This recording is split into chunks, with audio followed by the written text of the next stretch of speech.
Kunabantu la eGoli abanokuyophahla emathuneni. Le nto i-wrong, Yeah.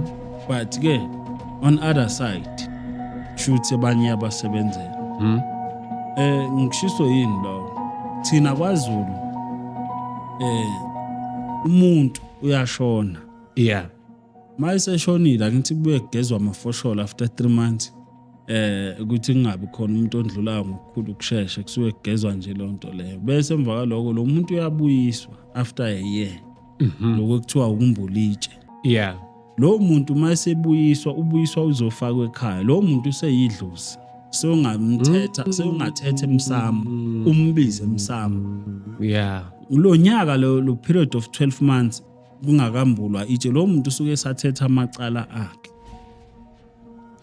Awukwazi ukumbiza emsamo lo. Futhi noma ungambiza umuntu emsamo engabuyiswanga lo muntu ufana ukuthi ubiza into engekho. Fanele abuyiswe ngenkomo lo yamuntu azongeniswa emsamo ukuze ezoba idlozi. Angeke ubize umuntu emsamo ongabuyiswanga. Uma umbiza nje usukubiza into engekho.